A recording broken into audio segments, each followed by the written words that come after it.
Strength through will is how we can reverse the perversion of values that have been instilled in you, in me, and all our brethren, insidiously through generations of ancestral oppression.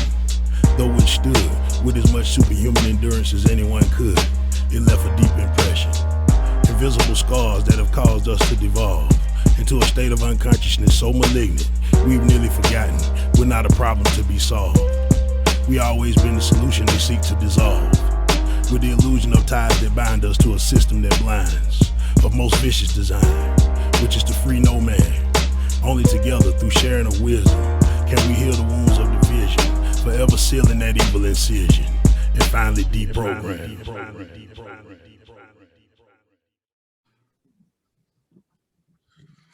Welcome to the Deprogram Show. I'm your host, RMJR. We got a very special guest in the building.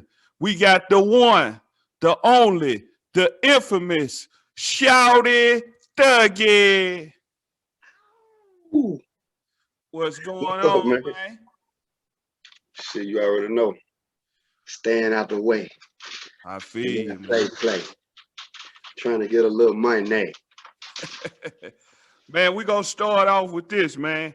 A lot of people don't, I want to know, because I don't know if a lot of people know how you get the name. First, before it was Shawdy Thuggy, it was Shawdy P. How you get the name Shawdy P, man? Oh, man. That was that old IG movement thing going on. AJ Skinny Pimp, Show Dog, Feast and Mac, the whole movement back then, man, they started calling me Shawdy P, man, and it went from whatever they put on it to Shawty Pistol, cause I slang that pistol. So it went from that into I thought the entertainment name more fit me was Shawdy Thuggy. Dude called me Shawdy Thuggy one time. So, what's up, Shawdy Thuggy? He said, man, I thought your name was Shawdy T. Shawdy Thuggy. So I rolled with it.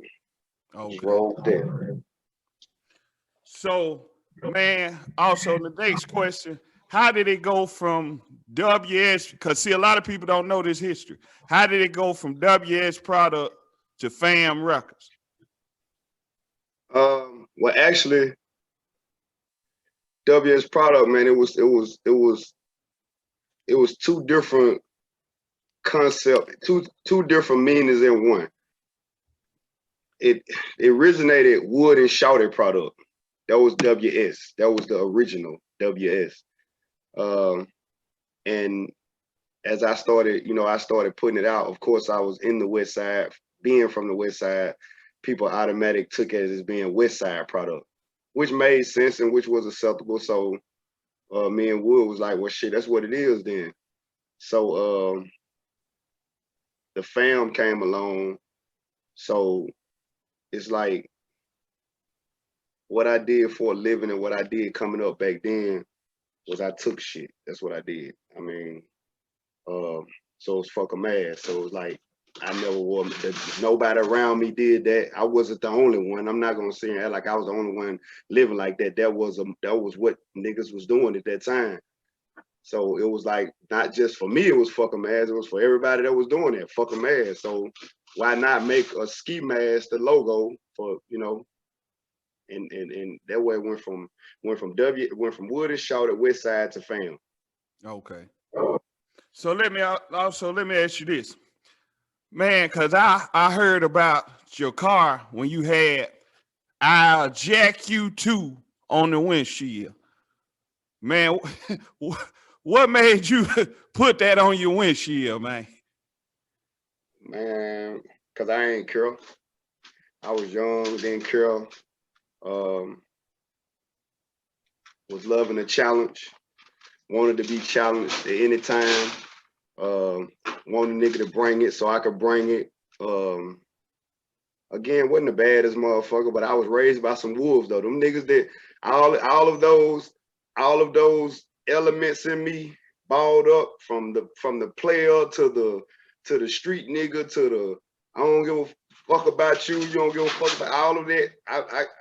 I've embraced all of those from all of my upbringing, from all of them wolves that that trained me and coached me into being who I was. And it was all a learning experience, man. So I'll jack you too, man. It was self-explanatory, man. It was like I purchased a Cutlass. I was one of the first niggas with Ken Jones and myself, and I think it was one other dude that actually had hydraulics on their vehicle. Them niggas had all four. I just could afford the two. I just had the front. I just had the hydraulics on the front. My shit just go up and down. It didn't go all the way side. I couldn't afford all that right then at that time. But yeah, I threw that on the windshield, man, and it was, I mean, it was a statement. It's like, nigga, you could, especially if you come out. Now I catch you anywhere and do what I'm gonna do. But if you come out there in that west side, you definitely laying down. That's it. Especially if you're not from out there. It ain't no, you know, that's just it. I don't care who you is. We don't care who you is. We don't care what the retaliation is. Just living wild, man, living on the edge. Okay. Let me ask you about a song, man, and you go as far into it as you want to go into it. Changing niggas, changing sides. Man, cause a lot of people don't know the story behind that. Elaborate on it if you want to, or you can leave it be. That song was, I had particular individuals that approached me, not aggressively, and then was like, man, damn, man, you ain't have to go there like that. It was quite a few people that they said hit dog holler. So Jamaica actually said that on the interview, and that was interesting that he said that, because that is some real shit. But a lot of dudes, a handful of dudes thought that I was directing that to them. Looking back, it do seem like that. But that song was actually written locked up. And it was actually written with what I was going through, right? Not what I was going through, but what I was seeing. So it's like, I wrote that song sitting up on the top bunk over Hollywood. Man, Hollywood was sellers. Hollywood was on the bottom bunk. I was on the top. And I wrote that song, and I didn't have a name for it. And me and him was just brainstorming. He was like, he wasn't a writer. He wasn't an artist or nothing like that. He just always be the first one to hear what I got going on because he right there. So he was like, there was something going on with one of the homies or something. Nigga was a Crip. Next thing I know, the nigga's a G, or the nigga was a vice lord, now the nigga a G. And so that's what made me write that song, like, you know, changing niggas, changing side, nigga. You know, one day you this, the next day you that.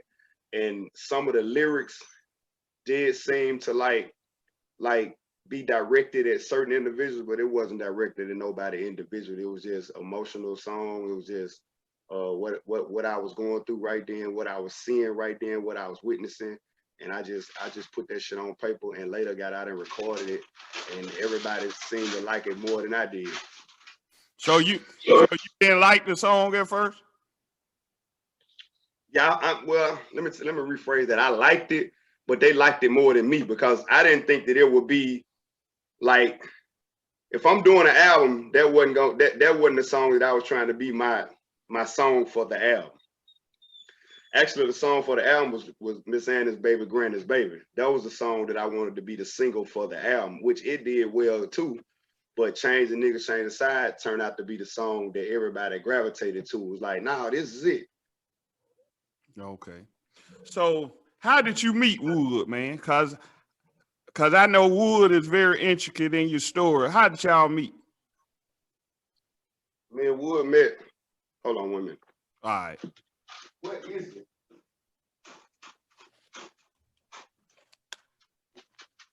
Me, I'm back. All right. Me and Wood met, actually been knowing Wood for years. Wood and my cousin, Shawdy, Reginald Herman, they was rivals coming up. They couldn't stand each other. Every time they saw each other, they fought. Every time that's just what it was. So after I went and after I got sent to the state penitentiary, me and Wood became like this. That was my dude. It's like my brother. And he understood he understood where I was going with what I was going through. He went through what he went through to get to where he was at. I went through what I went through to get to where I was at. At the end of the day, we both came from the same types of walk of life, and we understood each other. A lot of niggas feared him. A lot of niggas feared me. You know, I didn't know they did like they did, but they did, and him as well. So we didn't fear each other, and we ended up in the cell together. We ended up chopping it up. We ended up becoming, like I say, best friends, like brothers, man. And that was that was pretty much it. I didn't really know him on the streets. I just knew of him. But when we got in there, good dude, man, genuine nigga, good heart. Made sure that the nigga had what he had. If I had any issue or what about anything, he'd be the first nigga on site, the first one. Okay. So let me ask you this: where did your hustle come from? Cause you got a hustle like none other. Where did your hustle come from? My drive, man, it just came from all those different elements in my life, man. All those different upbringings. I had I had uncles. All of my uncles was pretty much hustlers, man, street dudes. So watching them niggas coming up, watching the niggas older than me in the West Side coming up, Chris Grill, Greg, Red, shit, hell, even Railhead, Bubba, all of the people that had that hustle that went bad, I watched them and observed them. And all the people that hustled and it did well for them and they was doing good, I watched and observed them as well. So I knew to be ahead of the game, you have to be ahead of the game. I was that dude that when everybody else was sleeping, I was out there in the rain. If it had snowed or whatever, I was out there. I was out there trying to get it. So that always kept me ahead of everybody else. When them dudes was waking up and coming out, hell, I was going in because I was done for the day. So it just came from a whole bunch, from my mom, just for the females that was in my life, my great grandmother, my grandmother, my aunts, just watching all the people that was around me, motherfucking Squeaky, Smitty played a big role in my life at some point in time. I learned a lot from that dude. I learned not to trust nobody fucking with him. He taught me that. So just came from the streets, man. Just being out here living in that shit, experiencing it. And that formed me into the person that I am now. I could be the most caringest nigga, but I could be the most grimiest nigga. So it's like, and I think I got the most caringest part from grandmom, great grandmom, from the women that was in my life. And I got the grimiest, snakiest shit from the niggas that I was brought up by, you know what I mean? I couldn't trust them niggas. Them niggas didn't really care nothing about me. You know what I mean? So, and the niggas that care something about me all the way from back then are still in my life right now. Right now. So where your charisma come from? Cause like you one of them dudes, man, whenever you hit, man, you hit with charisma and style like no other. I don't know, man. I just gotta say I get that from my dad, man. I heard a lot of. I never met my dad. I never met that dude, man. But they say he was a fool. They say he wasn't to be played with, and they say that he had an on and off switch. And after hearing that, I actually met up with my brothers, with him over a couple weeks ago in Tampa.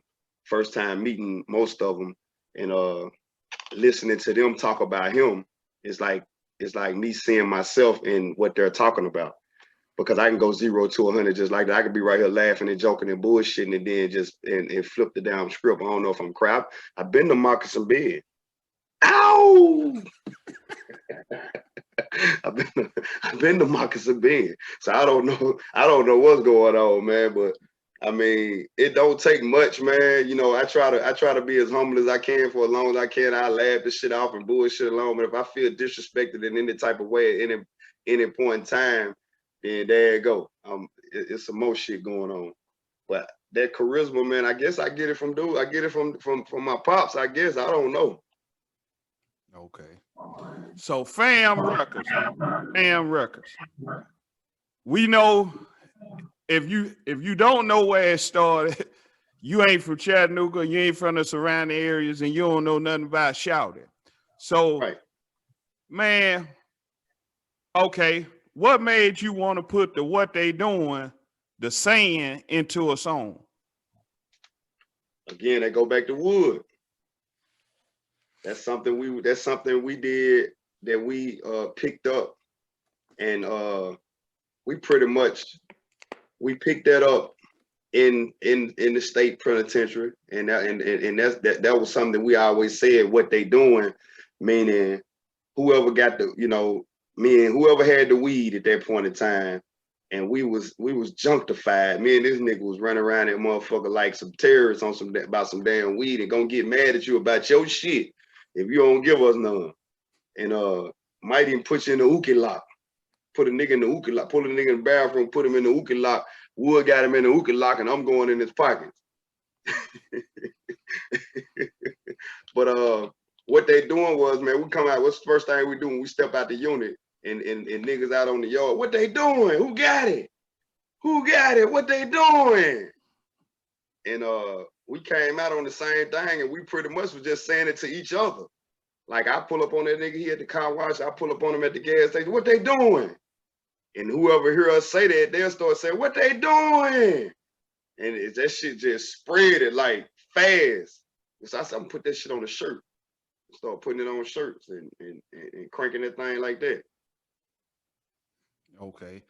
And what made you go from the shirts to the song? Cause you had a song called What They Doing.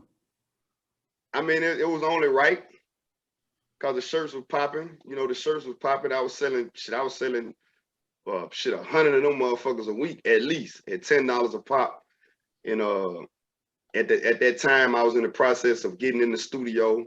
I think I had pretty much. I think I gotta say this right because I know Mal real correctional. He gonna come back and say, no, see, you said it. See, this is what happened. So I let him tell it how it really happened, because I ain't never telling it how it happened. So anyway, I met Mal around about that time that I was starting to decide that I was going to record, and that was one of the songs that we recorded, and I call it out of flat because they was like our styles didn't match. People that heard that song first, and me being who I'm being, and me fucking with Mal and liking him as a little young nigga. So I said, no, I said that's gonna crush dude if I take him off that song. So a lot of people was like, no, man, he talking about some high school growing up eating bananas, and you talking about this. That shit is not. It ain't meshing. The song is not meshing. And in my defense, I was like, shit, it ain't meshing to you. Let me do this. Let me put this out and see how everybody else gonna receive it. You receiving it like that because you know me and you know him, or you know of him. Yeah. So you feeling like that's not a good fit because you know me.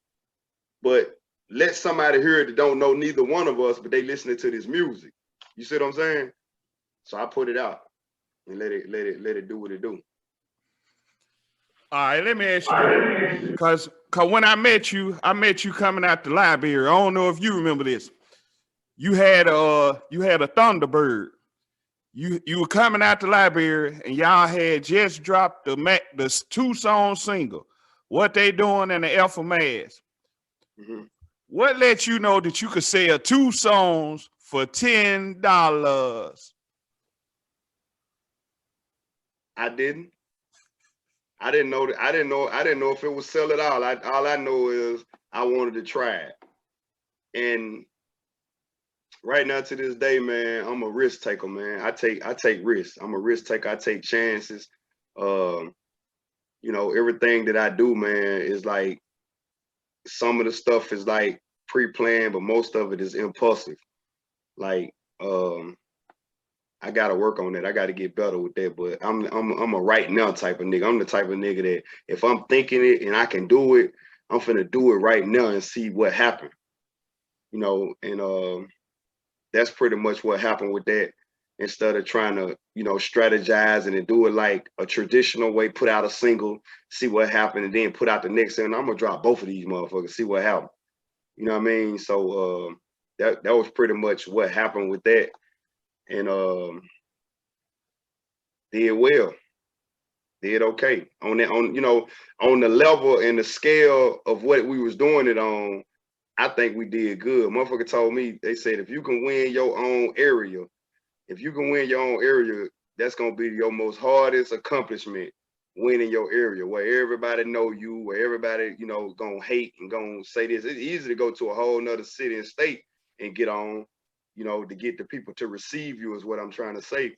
But your own area, man, and that's every dude that I have ever met that's in any type of business that they trying to, be mainstream or whatever. It's like the hardest thing is to win your area. Okay. So I mean, we know you won the area. So what led from that point to the studio? Because you at one point y'all was recording over there To Die For. And then I remember hearing you saying, I heard you say it myself, hey man, we got to get a studio. So right. What led to the recording and To Die For to the fam studio? Well, one thing for me was trying to cut costs. I was trying to cut costs, and I knew it couldn't be too hard because it was too many people trying to do it. So my thing was, okay, I know it can't be hard to do because quite a few people that I know are doing it, whether it's in their house or whether they got a building, a standalone building they're doing that, which is knitted. Frank knitted them. They had To Die For over there off Market. So after going over there and visiting his studio and stuff like that, I started doing my research on seeing what I needed to do to get a studio. And I just wanted my own, man. I wanted artists. I didn't want to be a rapper. I didn't want to be the artist. I just wanted to be the nigga that could rap if he wanted to. So my thing was to get the studio and to get a top of the line studio, not just a studio.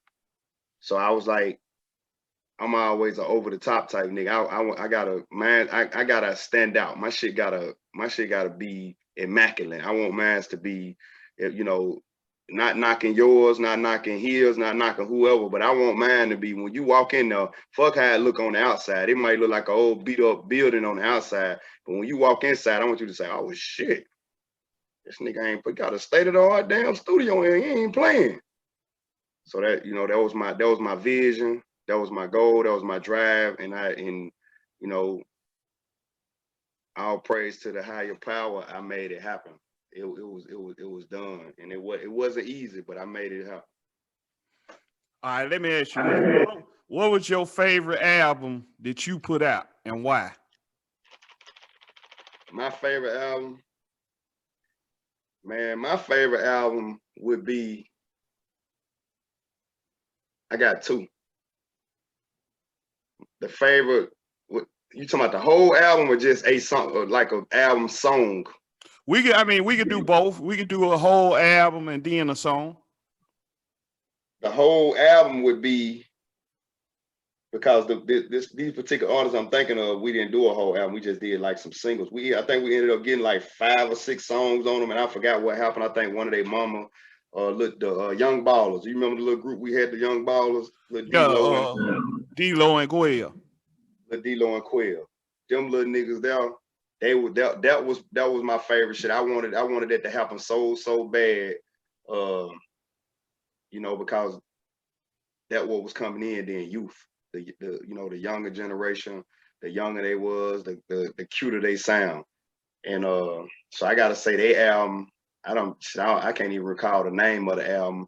The single, I think the single was Young Ballers. I think that was the name of the single. But I gotta say they shit. And I gotta say, I ain't gonna even say Big Vinny because everybody gonna say Big Vinny. I gotta say Mr. Natty, old school from out east. My other little man, Hollywood actually brought him to me. Hollywood brought him to me like, man, listen, you gotta fuck with this little nigga. And that little nigga, man, his little drive, man, his little passion and his little loyalty to not only me but the whole situation. You know, I used to pull up sometimes, that little nigga be on the porch. When I had the studio out in East Chat, he'd be on the porch sleep, waiting to get in the booth. That nigga want to get in there. So I gotta say his album and the Young Ballers, hands down. Psychos came, the Psychos was second. I love them niggas. That sound that they had, Coop them, you know what I mean? Mike D, that sound they had. I love that shit that they had going on. So I'm gonna say the Young Ballers, Mr. Natty, everybody know him of old school, RIP, and the Psychos. Okay. So what about your album? The album you recorded. What's your favorite album you put out? I think I'm gonna say the very first one, that distorted sound album, cause I put it all in there. I put blood, sweat, and tears in that motherfucker. And at the time of that album recording, I was actually living that life. That a lot of those songs on there was shit that I had just did before I recorded them. And I was thankful, man, that didn't none of those type of charges come up during my indictment, during my cause the federal government would have cooked me. But yeah, I gotta say fuck a mask the album, man. Because I literally was pulling up at the damn studio, had just did whatever I was talking about on this song. Not even 24 hours ago. A nigga might have still been in the trunk.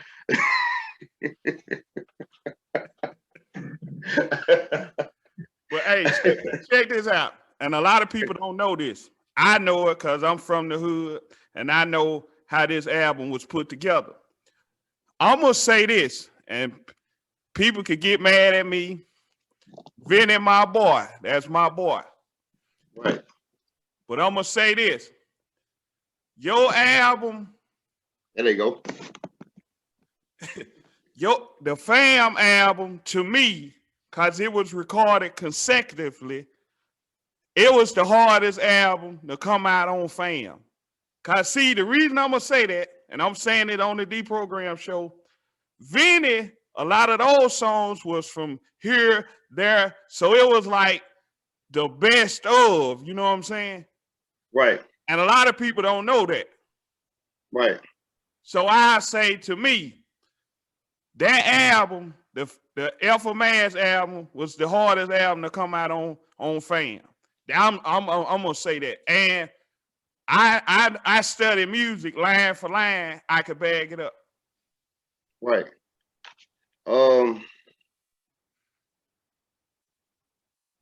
Cause it ain't no skippers on there. Right. I mean, as far as features and shit like that, you right. Because I didn't have many on there. I just, like I say, I was just doing me, man. And like I had that hunger and that aggression, what everybody talk about right now is like, I just felt like I had a point to prove, I had an impact to make.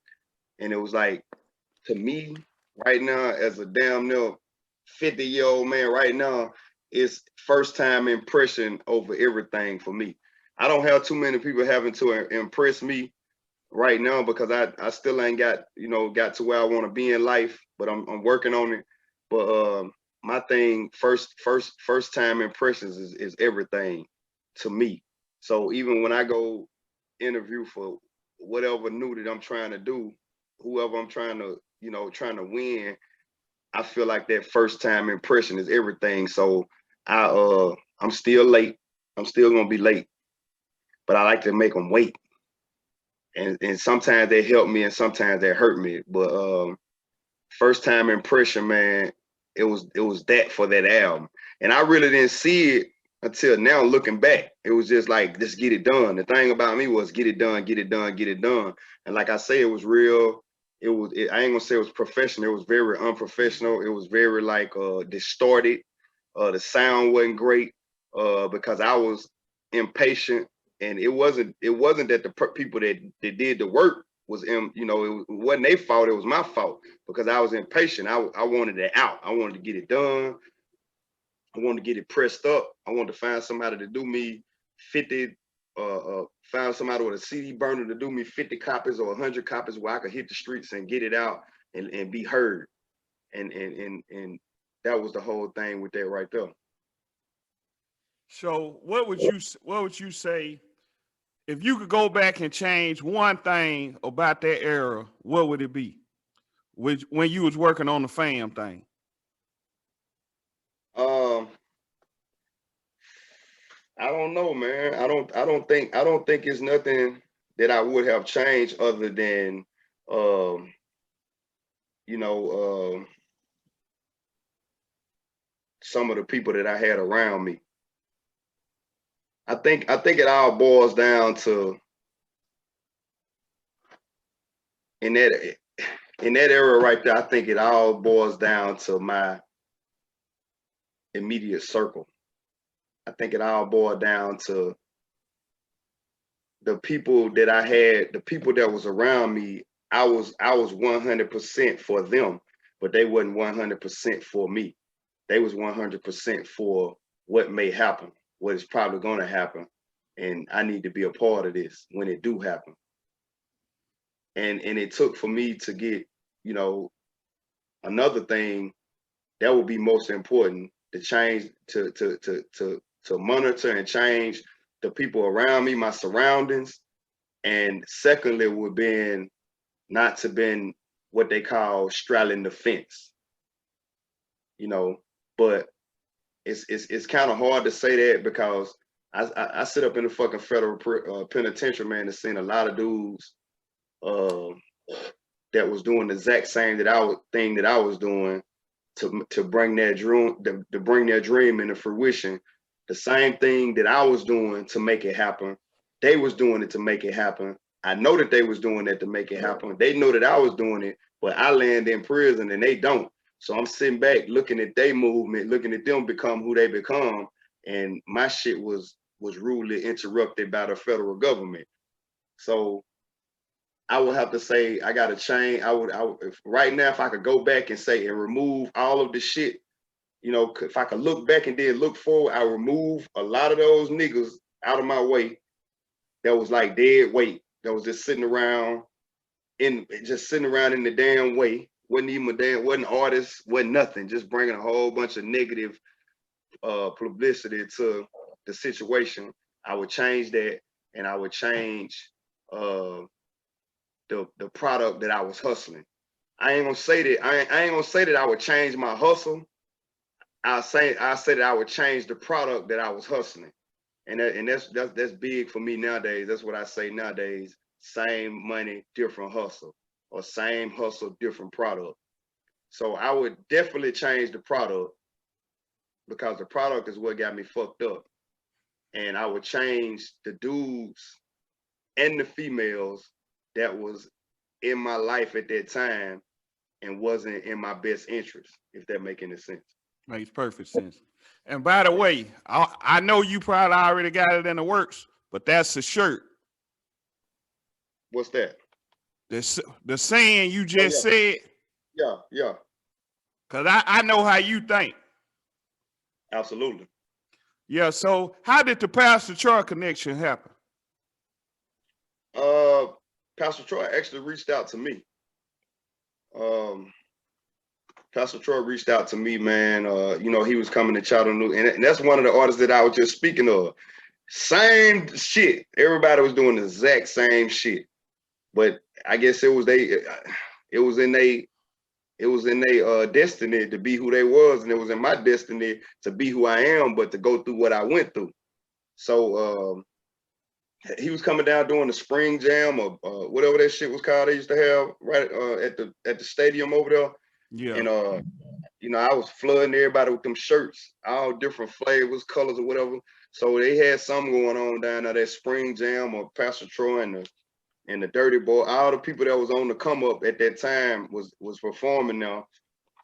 And we didn't. I don't think we had no opener or nothing like that. And I was in the projects doing me, man, in the projects getting money. And everybody was, well, I ain't gonna say everybody, but I remember I remember Nikki Bell. I remember a couple more of the little homegirls, man. West Wayne homegirls came back and was like, man, Pastor Troy down at the Spring Jam hollering, asking about you. And the way they bringing it to me, like I wasn't really trying to hear that shit because I'm in the midst of trying to do what I got to do to keep things going. And so I receive it as he's asking about me, but in reality, he's inquiring about the shirts because the whole front row had those shirts on. So it was like kind of hard to not catch whoever artist on the stage. Like, man, who is this right here? I keep seeing these shirts, yada yada yada yada yada. Who is this? And they taking it like, yo, he asking about you. So he did it again. He once after that was over, he went to the radio station and he was on the radio live, Power 94, and said whatever he said. And motherfuckers approached me again. And I'm doing the same thing that I was doing when they came the first time. And they was like, yo, Pastor Troy down at the radio station, he said he want to meet you. Well, Pastor Troy didn't say all that. I don't think he did. But that's what they came and told me. So I got in my car and I went down to the radio station. It wasn't, it was right there about a damn project. So I went down to the radio station and I had the shirt on, had a couple on my shoulders to give to him and his team. And the radio station, they came and opened the door and shit and let me in, and we chopped it up in the lobby for a minute. And he asked me what was my vision, asked me what I was doing. He actually was in the works to get his deal with Universal. And he was like, or maybe he had just got the deal. I think he had just got his first deal with Universal. And he was like, man, I got you, yo, I got you, yada, yada, yada. So we chopped it up, we exchanged numbers, and we started talking on a daily basis. And that's pretty much how that started with him. Okay. Because when y'all dropped that was monumental for the city, because I don't know of another artist. Maybe I'm off on this, but I think that you was the first person to have a artist of that caliber featured on a song. Maybe Jagged Edge and Napoleon, but I know you was one of the first ones. Yeah, I could say I was one of the first. I ain't gonna say I was the first one because like I say, I really wasn't paying attention to all that, so I really don't know the history of that. And I would I can't let Lil Mo get on here and try to grill me like he tried to grill you. Who? that nigga playing back. I can't let him get me like that. Man, I be fine Lil Mo up, man. I ain't think about Lil Mo, man. I can't let him get me like that. Nah, he got your ass on that one. Which one? I forgot what it was, but he asked you something, and you said, I think the top 5 records, or now the top 5 Mount Rushmore, or whatever the topic was, and you said something, and then you came back and you said it. You said pretty much the same thing, but you just said it another way, and he rolled the motherfucker back. I didn't even know you could do that. The nigga rolled the motherfucker back to when you said it the first time, and then rolled it back fast forward till you said it again. It was like, man, this dude here, y'all niggas was having fun though. Y'all, I like this shit. Yeah, when we were talking about the Wild Out, cause like I told him, he was talking about Wild Out is the biggest song to ever come through the city. Like I ain't gonna deny the Wild Out, but like I was telling him, bruh, you got other songs before that. You know what I'm saying? That was just as big. But do they know where Wild Out was recorded at? Tell them. I'm gonna let them tell them. I mean, I ain't trying to take no credit for Wild Out. He my dude. That's my little nigga right there. I love when he get on there with his antics. Yeah. You know what I mean? Because I be on my antics too. So I ain't even tripping. I love everything he do. I don't like when he be attacking Big Vinny. Big Vinny, my brother, man. So I called him. I like, man, come on, man. Fall up off Big Vinny, man. Goddamn fall back, man. But I mean, you gotta know the play though. Like Vinny, the biggest artist to ever come through here. Whether folks like it or not. So it's just him going at the big dog. So it's out of respect. Right. Yeah, Wild Out, man. We didn't actually do no paperwork. We didn't do no signing and nothing. I'm gonna be honest with you, man. And I keep saying it, man. That's why I brought Maul on board, man. I ain't gonna say that I brought Maul on board. I'm glad that Maul came on board. I'm gonna say that like that. I'm gonna word that like that. I'm glad that Maul came on board, and Maul was going to school to be that professional and bring to and bring to the label what needed to be there as far as that part, the business. Now we all know that I had to drive, I had to hustle, I had the street mentality, I had all of that. But the book smarts I didn't have, because the business savvy, the charisma, I got that. I could walk into any motherfucking office and make anybody want to give us some money. I can do that. And I can learn as I talk to you. I can feed off of your conversation, and you might think that I know what the hell I'm talking about, but I may not. So it was great that Ma was going to school to learn all of the loopholes in the music industry, in the game. You know, meaning with contracts, meaning with how to run a successful business. Man, look, man, I saluted all that, man, because I didn't have that opportunity. I had the opportunity, but I didn't take it. So for him to be doing that, I never discouraged him. I never, you know, tried to give him a pack and put him in the streets. I never did none of that shit, because he needed to be doing what he was doing. And we all know that it take a team to run a business. I can't run a studio business, car wash. You can't run a store. You can't run nothing by yourself.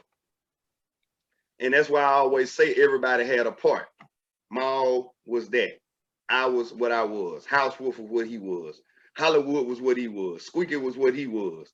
Everybody played a role in that little bitty pebble becoming a stone. You see what I'm saying? I always be forgetting, they be checking me up here too, my niggas in Nashville. I had a mean team up here in Nashville that kept money generating into that company, you know what I mean, to be able to do the stuff that we was doing.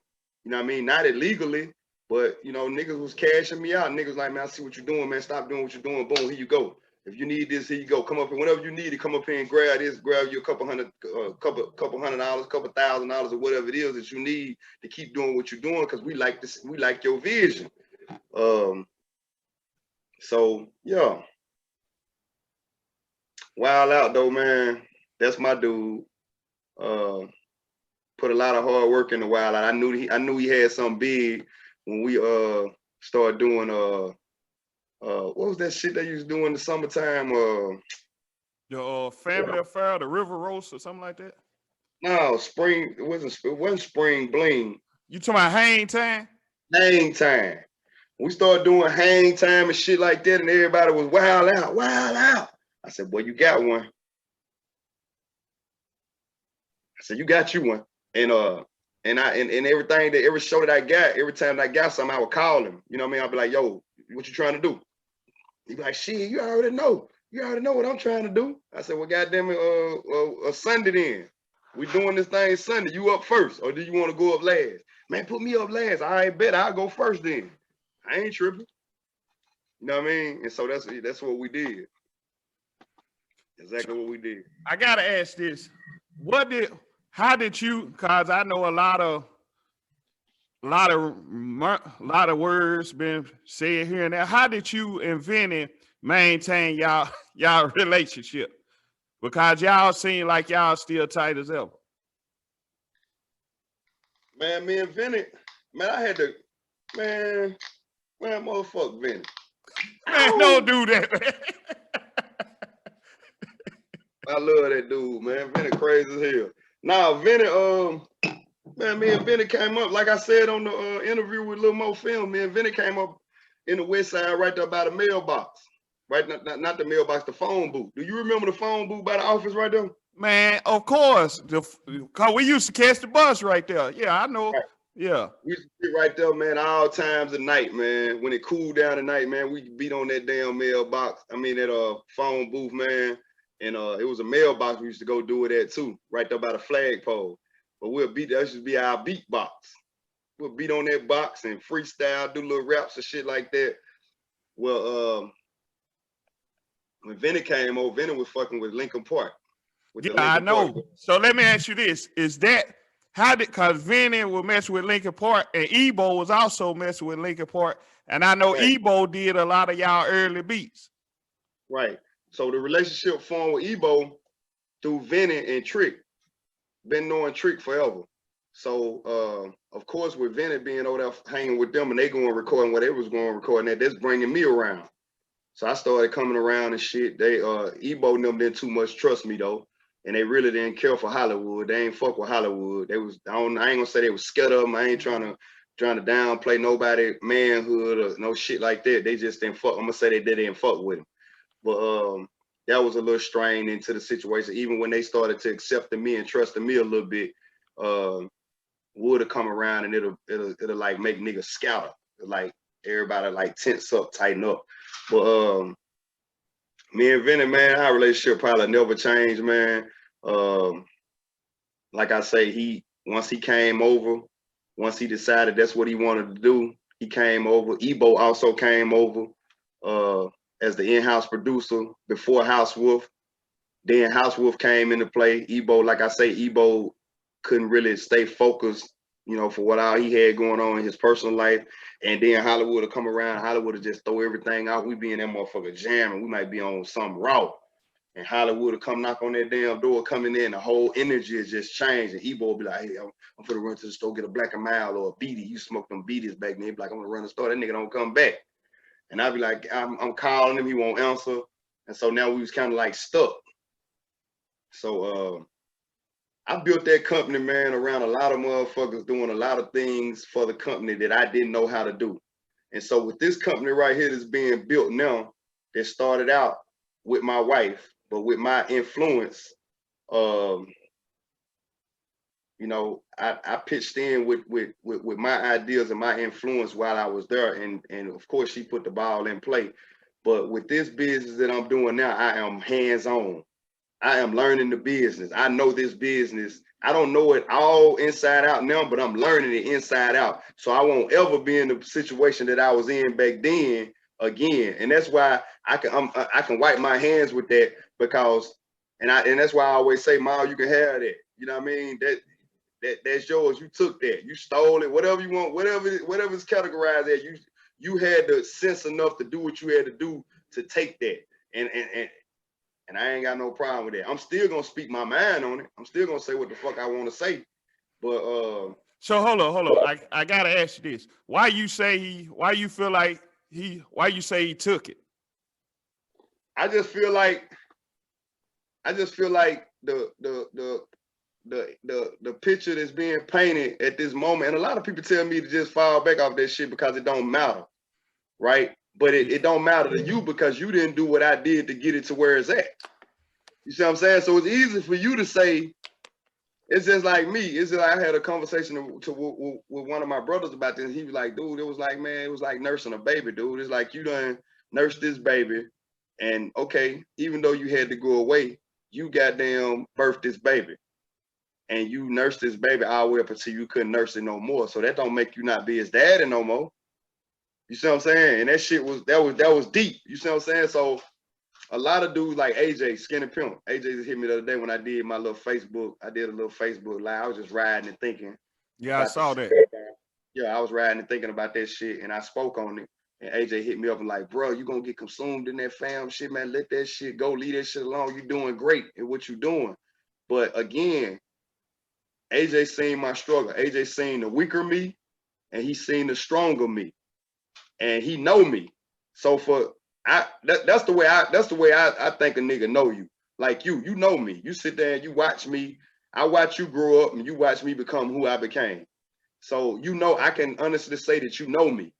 And that's the same thing with AJ. AJ have seen the weaker me, the kid me that wasn't really all the way strong enough to defend myself like I am now, to where he had to step up and defend me. He have seen that part of me, and he have seen me at my full strength to where I ain't playing. So to hear him say something like that, I listen.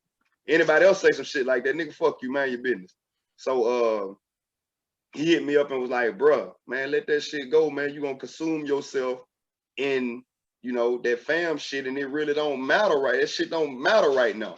And he was the first nigga to call me after the cigar bar thing after the release and told me like, bro, man, you should have came, man. That shit was nice, man. There was no negativity, nobody say nothing negative, wasn't nothing. It's all good shit in there about you. But my thing is this. that's cool and well, but the way Maul is moving, the way you move on and move with shit is like, it's like I don't exist. Now it'd be fine. I know it wouldn't be fine then, but if I was still in prison, or if I was dead, or if I wasn't alive to give any type of feedback or to give any type of support or to say, yo, what do you need? I ain't fucking with that shit, but I want to see it. I want to see it do good because I am a part of that. I am the founder of that. So if you need me to do anything as far as helping you out with the event at the Cigar Bar, do I need to reach out to D Scott? Do I need to do whatever I need to say or do? Then let's do that, because you might have did something during my time of gone to wiggle your way and own Fam Records. I don't know what the hell you did. I don't care, but you don't own me. So to still be, why I say what I say, the way for you to still be pushing that with my face, it's like you done took that. It's like you, a motherfucker who don't know, who wasn't there like you or like anybody else to see the whole movement and to know my part in that, they'll feel like, damn, that's my shit. But I mean, that's hard to say, because anybody who's around, they know, even like that was around that know. I get what you're saying. But like, even when me and Lil Mo was talking about it, and we was talking about the Mount Rushmore, and I told him, and I'm just straight up, like, on my Mount Rushmore, as far as who laid the foundation, I said you, Big Mo, Lil Peanut, and Vinny. And he asked me, he was like, Maul ain't on the list. I was like, Maul can't be on my Mount Rushmore because he come up under Shawdy. And he was like, you feel like that? And my exact response to him was, he felt like that because he put out the documentary. And that ain't no hating, that's just facts. Right. My thing is this, man, with I don't want to get off track or nothing like that, man, but my thing with this, with Maul, man, is I just wish, man, that, and in a way I get it, but in a way I don't. But it's like, I just wish, man, Maul would have been more in communication. I wish Maul would have been more supportive, because, man, I caught a big number, bro. I caught a big number, man, and I ain't just catch that number for me, man. I caught that number for all of us. So regardless of what was going on in the process of me catching that number, everything that was laid out, man, was laid out for us. And I laid in that motherfucking bunk, man, many nights, man, many times, man, just thinking like, man, I had all these niggas on my team, or I was on their team, or we was on each other team, or however motherfucker want to define it. Man, I'm laying here for all of us, and these niggas out here is reckless right now. Like pretty much saying, fuck me, fuck him, but we still pushing this, but we don't fuck with him. It's like, how can you disassociate that from me? You can't. You can't. I think that's the hurt. I think that's the part that hurt me. It's like, nigga, either you is or you ain't. If you ain't, then just fuck it and fuck me and fuck that too, and push Pimpaholic. Don't be pushing no fucking DVD dude with my face all over, with Vinny face all over, where none of the key pieces to that puzzle at that fucking event. All of the motherfuckers that was at that event was your supporters, was niggas that are your childhood friends or your fucking schoolmates or whatever y'all was. All of them were no intricate pieces to that puzzle at that event. Benny wasn't there, I wasn't there, Housewolf wasn't there, Sean Gotti wasn't there. All of us, we put in work for real, dude. You see what I'm saying? Maul, you did put in work, but he put in work after. You put in work after I was gone. And all you did was the business part. And I respect that. I respect all that, because you was never, you wasn't, and you don't claim to be that. So that I ain't mad at that, because you ain't out saying you gangster, you this, that. You ain't never said that. So that's the part that make me feel like how I feel about niggas took that, niggas stole that, niggas doing whatever, because it's like, you still pushing, you still doing it. I don't really fuck with Shawty, but I fuck with this. So I'm gonna keep pushing this. I'm gonna keep putting the story out there of what happened in hopes of getting some type of revenue off of it. Do I need to give Shawty anything? I ain't getting Shawty shit. So you took that. So let me ask you this. Let me ask you this with this being said. So he ain't never, have he said that to you? Because he ain't never publicly said that, or you feel like it's an underlying thing? You ain't got some things don't need to be spoken. Some things ain't gotta be spoken. You could just you can show a nigga without telling him. You showing me that. Yeah. I mean, that's how I take it. You ain't called me not one time, and you ain't got to. But you ain't called me not one time, not one invite that I get to my funeral. I take that shit as being my funeral. Because it's like pretty much he was saying, because in it, I read something a long time ago, whenever you do the best of albums, like you say, the best of Death Row or the best of Fam Records, or anytime you do that, it's pretty much over with. Anytime you do a documentary, like of what happened, that means it's over with. So what I'm saying is, that's why I said what I said on that live, like, it's like a motherfucker having a funeral without me being in the casket. How you gonna have my funeral without me being there? So let me.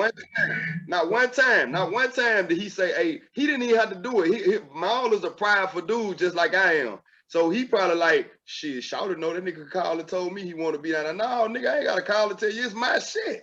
The fuck is you talking about? So he probably, he could have said, hey, he could have, I mean, I ain't gonna say what he could have did because I hate when niggas do me like that. But I would have liked if he'd have said, hey, look, Roland, man, I really ain't fucking with Shawty right now. We ain't seeing eye to eye right now, but let him know, man, I'm having the thing down at the cigar bar. He more than welcome to come if he want to come, show his face or whatever. Hell, whatever I make off the dough, man, I break bread because it is just as much. He is just as much a part of that as I am. So whatever it is, man, the story is his story. It's gonna generate some revenue. I'm putting out the DVD. Hell, I'm putting my money on. This was how I would have played it. This is what I would have did. This is my player part about it. If I ain't fuck with Marlon, if I had have said, man, motherfuck that nigga, oh, I hate that nigga, I still would have kept it business. And like, if he'd have just been doing what he did and I've been out here the whole time, I'd have been like, man, the nigga Lisa, he worth at least a whole $1. So what I'm gonna do is I'm gonna sell this DVD for $10 and I'm gonna tell him like, yo, you more than welcome to $1 there, because I'm putting my energy, my effort, my money into getting this chopped up, edited, put in format, ready to go. So this is what I'm gonna do. You show up down there, my nigga. It's on you. If you want to, you can come. If you don't, you're gonna be on the guest list. If you want to come, you know, you can be there or whatever. Come off that dough, you get a percentage of that because it is just as much your shit as it is mine. You see what I'm saying? That would have been that business part. That would have been like, you know, I couldn't do nothing but respect that. And that would have gave me the option to say, my nigga, man, I wish you the best, man. I ain't fucking with that shit. That's all on you, bro. So that's why I feel like a nigga took that. And I'm trying to be grown about it. I'm trying to get out of that old mentality that I had, like that old school mentality that like, ain't no nigga gonna take nothing from me. I'm on some bullshit type, that Suge Knight type shit that pull up on the movie set and run motherfuckers over in the truck, because that's how he was feeling. That's how Suge Knight was feeling. He felt like, man, y'all niggas gonna just take my shit. So it's like, I try to get away from that, but it eats at me. It bothers me at times, you know what I mean? And it wasn't nowhere on the level of Death Row. It wasn't nowhere on the level of how Suge could possibly been feeling to know the niggas down here doing this and you not included. Yeah. You see what I'm saying? So that's where I'm at with that. But so let me ask you this, and we'll wrap it up with this. Why y'all ain't never had no conversation like about it? Nah, the only conversation we had was at the interview. So after the interview, y'all didn't talk about it? No, we ain't talking no more after the interview. After the interview, I ain't talked to Miles since December. That was the day before my birthday.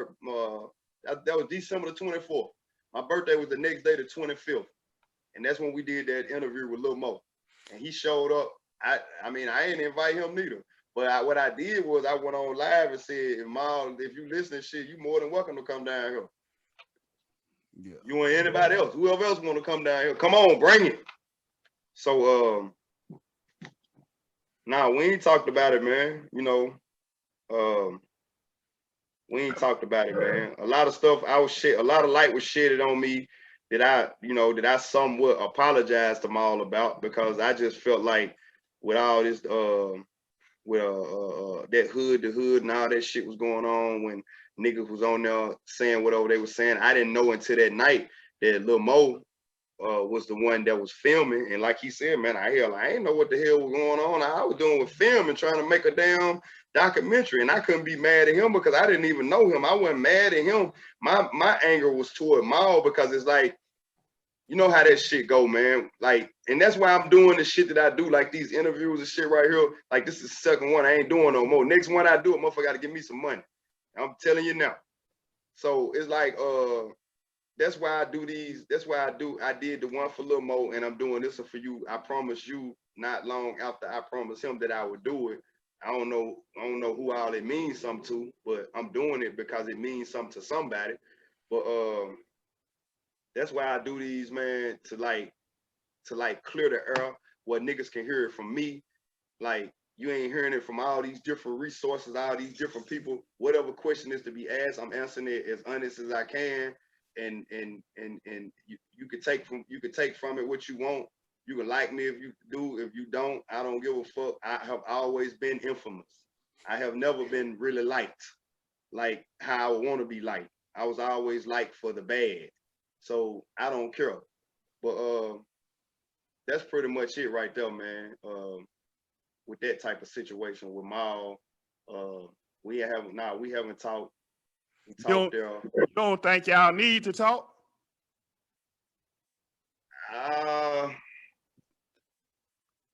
I mean, that's a possibility.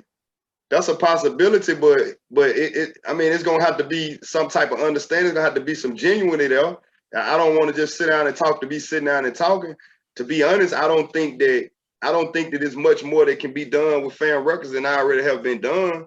I don't think that this any type of business venture that me and him can come to collabs on. I truly don't believe that. Do any unanswered questions need to be laid to rest? Probably. You know what I mean? He answered a lot of the stuff while we was there off camera with Lil Mo. He answered a lot of unanswered questions that I had, like, you know, meaning what all he was going through, while what was going on with my case. You know, he's still trying to push, and niggas saying this, niggas saying that. You know, went from being 100 deep to 10 deep. So I do understand that, and but he had to understand that it went from 100 deep to 10 deep because I wasn't there. The 100 deep wasn't there because you was there. It was there because I was there. So that's quite naturally, like, if something happened, this is like Lil Rollin'. It's like, shit, you got your following. If you go away and I try to take over, you're gonna lose a whole bunch of motherfuckers because I'm not who they want to see. That's just how it is. You see what I'm saying? So it didn't so much have nothing to do with what I was going through. It had a lot to do with it, that, you know, you not me. Yeah. So we're gonna wrap it up with this. Your new business ventures. You got QB Connections, you got Mass Up Fam. Like, where are you planning on taking that to? I'm trying to take it to wherever it'll go. You know, right now it's transportation, man. Looking to expand as far as I can go, get new contracts, get you know, want to go into right now it's like non-emergency, want to go into like private, picking people up at the airport, taking them to downtown, picking them up downtown, taking them to the airport, like a taxi service, like, but private. Like, you know, that's where I'm going at it with it right now. Would like to acquire a few more party buses, some more limousine type vehicles, like I say, to, you know, to move over into the private market. Okay. So let me ask you this: how did you come up? Because I know you got a million ideas. How did you come up with the Mask Up Fam? Because that was right on time. With the flipping the mask to what it is, what you got on right now. Like that. Yeah. How did you come up with that?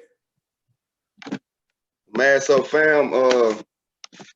I was sitting here with my wife, and I had a couple people saying, "Man, I want a what they doing shirt. I want this. I want man, bring the shirts back." And for real, my mind was like, "Man, I ain't fucking with that shit, man. I'm trying to push forward with what I got, with this right here. I ain't trying to crisscross nothing with nothing." And she was like, "You ought to do some t-shirts. Like right now would be the better time to do it." And so I was like, I had already seen it. I was like, that would be mean. Take the mask and put like a little surgical mask on it. And I sit here and I drew it. I sketched it out a little bit just on some silly shit. And she was like, that shit might be hard right there. And so I took it to my dude, and he did the graphics on it and shot it. Well, actually, we had this dude that she was fucking with off of one of these little apps or something. And we sent it over to him. He cross country. He was a little cheaper to do his artwork. He did it and shot it back and tweaked it a little bit. I was like, "Oh, that's mean right there." I said, I'm gonna put it out there just to see. I'm gonna get like 30 shirts and shoot it out there and see what happened. Them motherfuckers sold so fast. And so I did another order. I got like 150 shirts. They sold fast. Then I got like I think I got like 200 shirts or some shit. They sold fast. And so right now I haven't made none. I'm finna flip it back to fuck a mask. I'm just finna do some fuck a mask shirts. And I'm gonna do them by colors. Now I ain't finna do it like I did it last time, like getting all them like a variety of colors. I'm just gonna do one color per month or one color per order. And once they gone, go to another color. And then once they gone, go to another color. And the color that you miss, I'm gonna try to use the Jordan concept. Back with how I did the music back then, I used the Master P and the Cash Money concept, the movement. I'm gonna try to use the Jordan movement and try to do colors. Like, okay, so this one right here is red. If you miss that red one, you're gonna have to do a special order because it probably ain't gonna come back for another 6 months or whatever. So then go on from that color to whatever color after that. And I'm just gonna press up a limited edition, a limited amount. So either you get it or you don't get it. You got to wait till it come back around, or you can do a special order. And with the fam records thing, I'm gonna give you some game on here. I don't know if you thought about this. Every CD y'all put out that you got access to, you need to put it on the internet for sale digitally. Cause right. people still checking for that. Right. Shit, man. You sure Maul ain't gonna sue me? Man, come on, man. Man, don't start that, man. Come on, man. I just don't want to get sued, man. I don't want nothing to do with, with law enforcement. I don't want nothing to do. I had enough dealing with law enforcement, man. And it didn't turn out good for me. I was put in a room and intimidated. I was intimidated to answer questions that I didn't want to answer. Man, you crazy, man. But now I'm just saying, though, on some real talk, though, man. Hey, I got PTSD from that shit. I don't ever want to be in the room with law enforcement by myself again. That shit is very intimidating. That shit worse than being in the room with 30 big ass niggas with guns. Being in the room with 2 federal prosecutors talking about what you know about Lil Rollin'. Man, I don't know nothing. We're gonna give you 30 years if you don't know nothing about Lil Rollin'. Oh man, don't do me like that. You don't ever want to be in that situation, so don't do nothing wrong. Cause they're gonna put the press on you. So I don't want to be in there with a fucking lawsuit lawyer putting the press on me about who went to school and learned the business, you or Maul. Maul did. Come on, man. You crazy, man. I'm just saying, man, I'm gonna stick to doing this. I was just throwing it out there, man. I'm gonna stick to doing that, man, and QB Connections and BMH Transportation. I'm gonna stick to that shit. and let Maul keep on doing that shit right there. And if he need me, I might can help. But yeah, that fan record shit, man, I loved it. I got it all over me. That's what's crazy. I'm fammed out over here. I mean, you missed the fan records. Anybody who know about fan records, he had to put it in the DVD. You was the CEO. You missed the fan records. You know that. Everybody who know about fam know that. I got my copy over here. Hold up. Let me put my copy on here. Man, you crazy. Look. I got my copy. Ow! Ow! I got my copy. My name ain't on this motherfucker though. And I don't like it. Huh? My name ain't on here, man. Maul the pimp. Everywhere. Everywhere, Maul. Maul! Man, don't do that, man. Man, that's what it is. You done seen it. I'm Pimpaholic and Maul, man. Maul took that, man. And what's crazy, I'm on the cover. Look. That's me. How you gonna put me on? You gonna keep on putting me on this shit? Got Vinny front and center. We ran this motherfucker driving all day and all night to pay our goddamn rent. And we on the DVD and ain't got a quart off the motherfucker. That's what's crazy. Man. Trunk slang. He's slanging DVDs out the trunk. Man, he got all the albums on that though. I didn't even know we did all that shit, yo. Yeah. I mean, me coming up seeing it for what it is, I know. Right. You know, saying I know from the first song to the last. I wonder do Maul ever think though, like this is a great move doing this. First of all, it's a great move doing it. As haterfied as I sound at times. It's a great move, Maul. Highly respect you for that. But I want to do at any point in time, this man think if he would have dropped this DVD, that motherfucker would have sold 100,000 copies. Do he not think that I was gonna be ready to go back to the penitentiary about my goddamn money? I'm just saying. Saying something you gotta think about. That's a question for him. There's no way that this motherfucking thing was gonna take off and sell a whole bunch of goddamn copies. And I was gonna be over this motherfucker driving this goddamn car all night, taking somebody from Nashville to Alabama for dialysis just to pay my rent. And this goddamn DVD done sold 100,000 copies, and I ain't got no check. Yeah, wasn't gonna happen, Maul. Ain't gonna happen. But yeah, next, let's roll on, baby. All right. So what you want to leave the people with, man? Cause you hold on, I gotta ask this, cause I didn't physically see this, but did they label you a menace to society when they locked you up? They labeled me a threat to the community. Said I was a threat to the community. They investigated. I was about to be in a one-man conspiracy. I was like, I was like, what the rest of these motherfuckers at? Y'all need to bring them on in here then.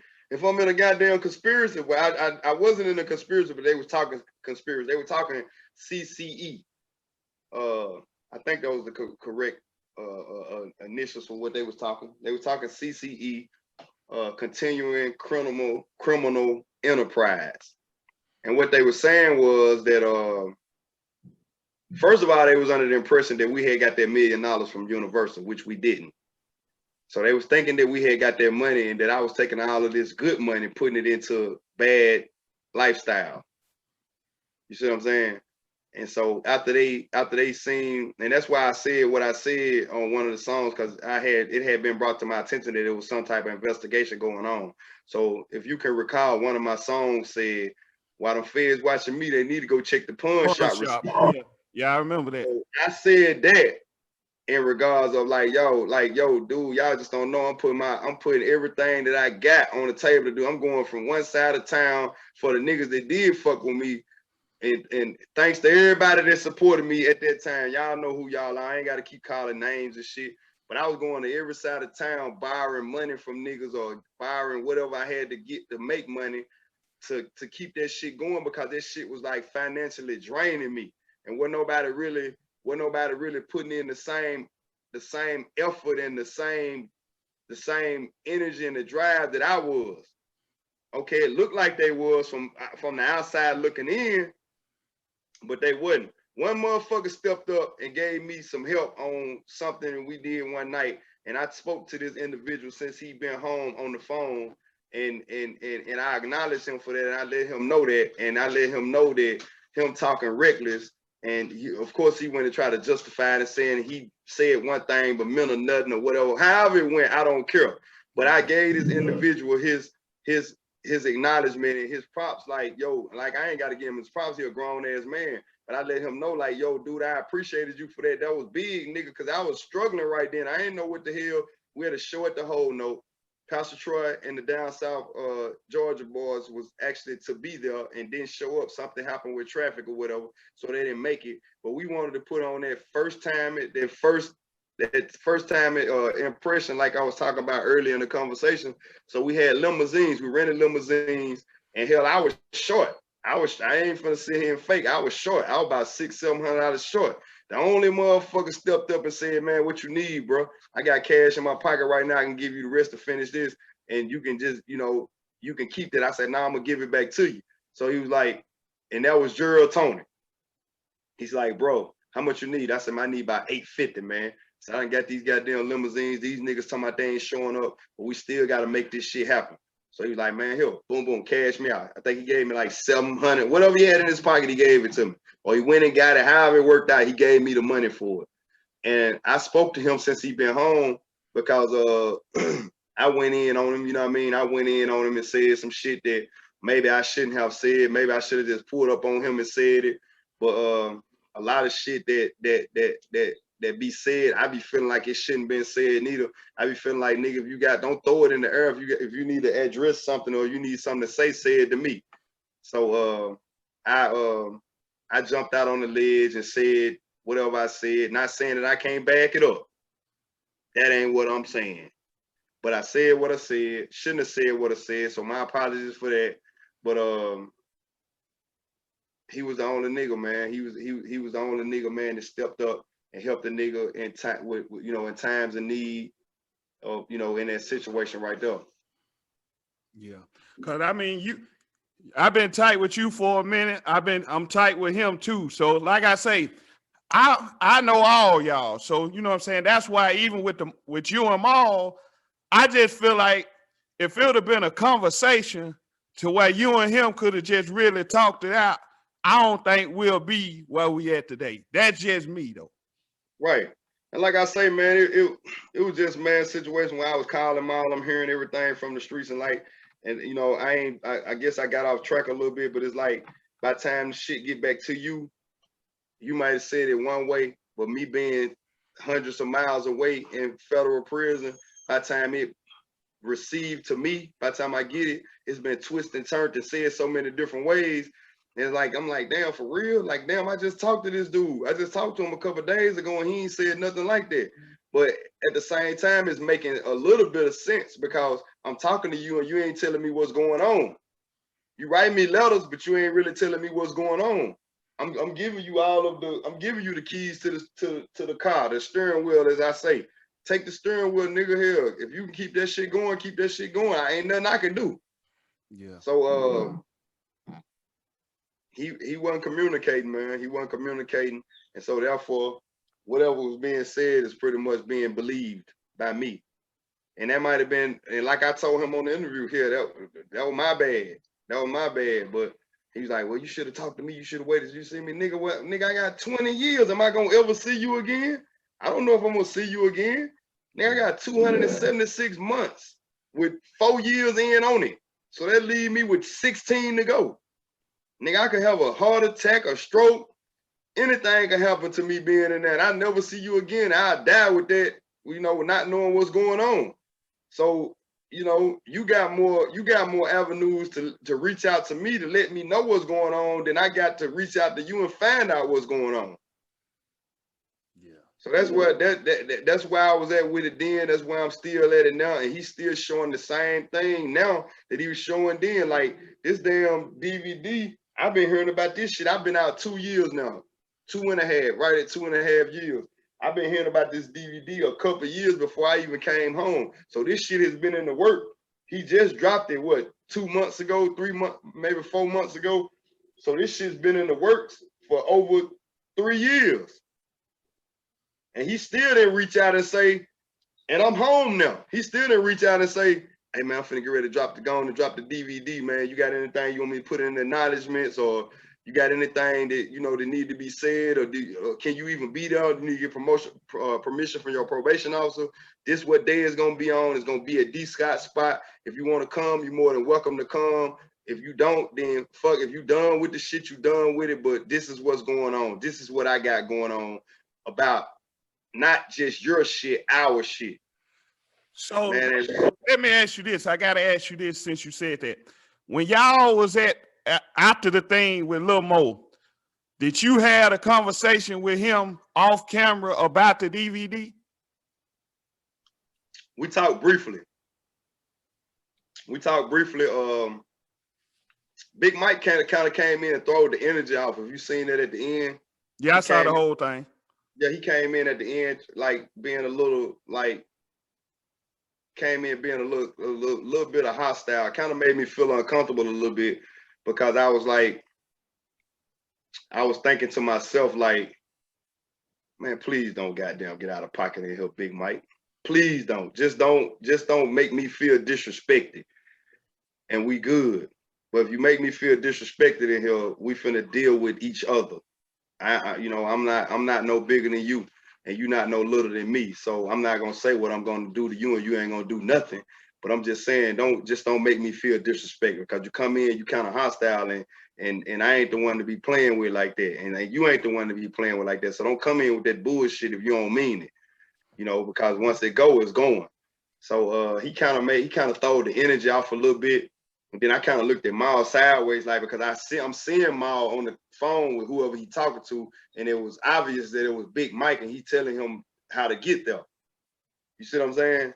So that was another miscommunication. It wasn't a situation where you like, man, Big Mike finna come up here, man. He want to come up here and get on. This man just bust up in there, and I'm reaching. I'm like, oh, So it's like,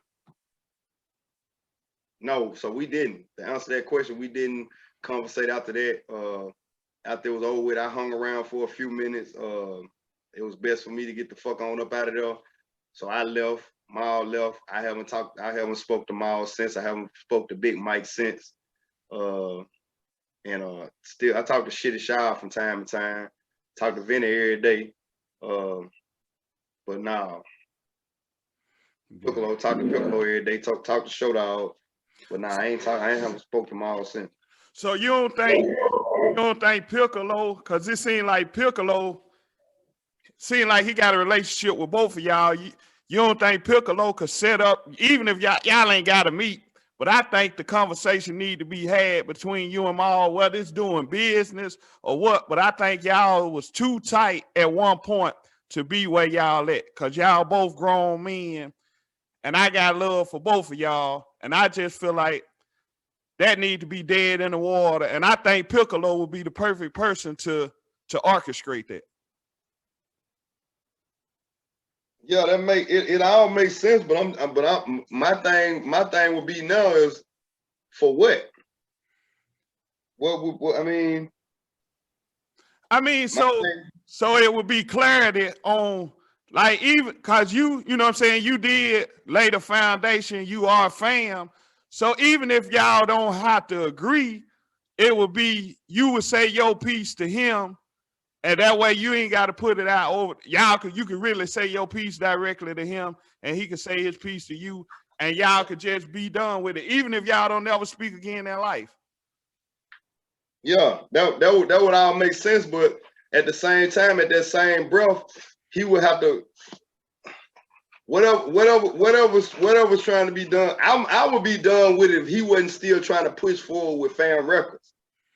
I would be done with it. My issue right now is, how is you still trying to push forward with something where you don't really fuck with the founder?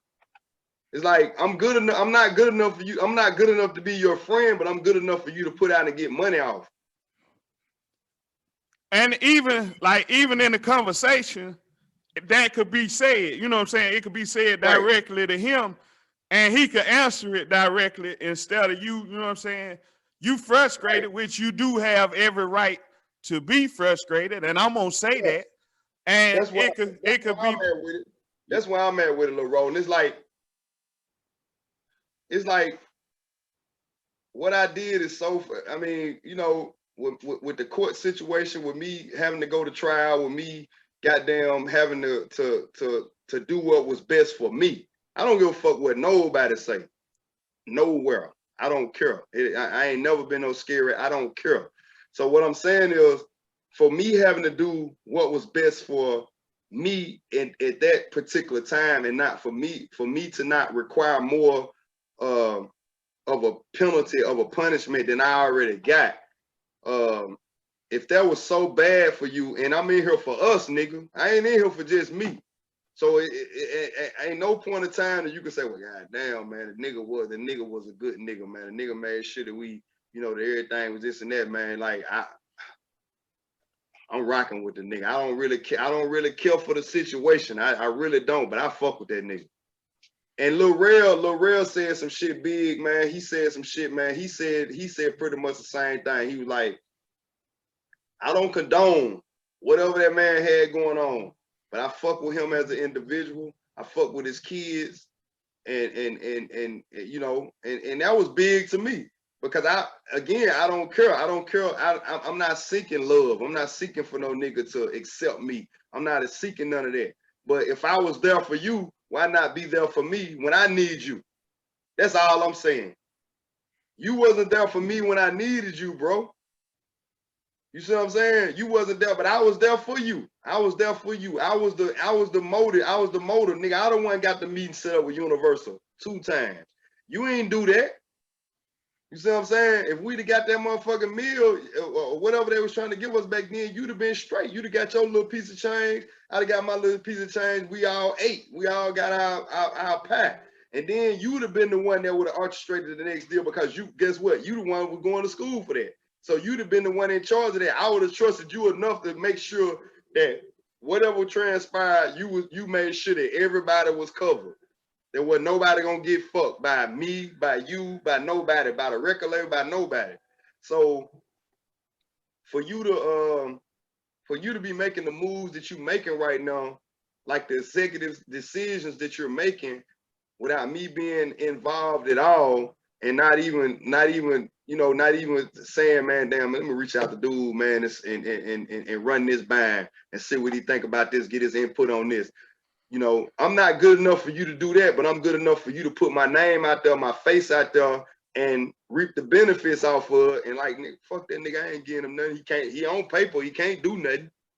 What he gonna do? Yeah, I don't know. That's why I said I think the conversation.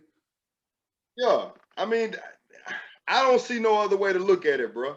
But I mean, do that make sense? What I'm saying though, like I feel like it make all the sense of what you're saying. But I just feel like this, man. It's like, is anything gonna change? Is it gonna be a situation to where we trying to make this happen as a unit again? Is it anything to make it happen as a unit again? I don't know if this shit can go any farther than it's already went.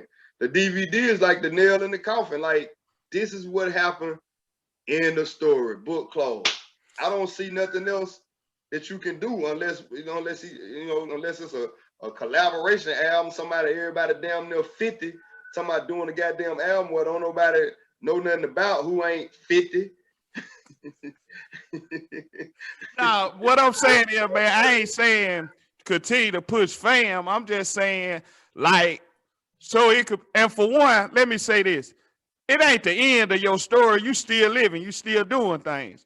So no, I ain't saying the end of my story. I'm saying the end of that chapter, the end of the music. I thought about doing something. Me and Vinny talk shit. We talked about doing like a 8-song little CD album of however they selling music. Now I keep saying CD. I don't know how they selling music now. Yeah, they doing it digitally. You talking about like an EP or something? All I do know is You're not supposed to be doing it like this. Come on, man. Don't do that, man. Man, you crazy, man. Don't do that, man. I know this is not supposed to be happening. Not in 2021, but it is. And look, this old petty ass nigga. Let me tell you show you how petty Maul is. Now he done goddamn put a nigga face all in this motherfucker. Right? I guess he got rights to me. I can't even sue him. He probably done copyrighted Shawdy Thuggy. So he got me all back here, but he put a bullshit mask on there. Like that made it different. Hope, what happened? I can hear you. Screen went away. Hold up. Now I can still see you. Can you can't see me? Yeah, everything's still good on my end. Everything's still live on my end. But yeah, man, I don't know, man. I really feel like y'all need to have that conversation, man. It ain't to, like I say, it ain't to do business or nothing like that. But it need to be an understanding between you and him, cause Fam Records is yours. I mean, he know that, you know that, I know that. So that's what I'm saying. The conversation need to be had, and I really wish y'all could have had it when y'all got through with the interview. Well, I tell you what, that could be a part 2 to your segment. Put it together. Huh? I said it could be a part 2 to your segment of this. So I tell you what, you put it together. So if I reach out to him, you'll be willing to have a conversation. Yeah. All right, bet. Mm-hmm. Yeah. We can make it happen. So what you want to leave the people with before we get up out of here, man? Hey, man, to whoever pay attention to this, whoever that it even matter to, man, I am a wonderful guy. Ow! Take that with you. Hey, man. Ow! I'm a wonderful guy, man. I hope everybody is safe, man. Happy. Your home is happy. You're not over there fussing and fighting and arguing and stressed out. I hope the coronavirus missed you and your family member. I hope you ain't got no plague of an individual around you that's eating on you like the coronavirus. And everybody staying sucker free, buster free, and getting you some money, man. Whether you working a 9 to 5 or you goddamn out there pushing that pack, staying live. Whatever you doing, man, get you some money and get you some business, and you'll be all right. That's what I got to leave. And the coming soon. Fuck a mask, they coming soon. Come to Nashville, book your party bus experience as well. We got you. Man, go ahead, say your infamous thing. Right. Man, this is the Deprogram Show with this very special guest, the infamous Shawdy Thuggy, and we out.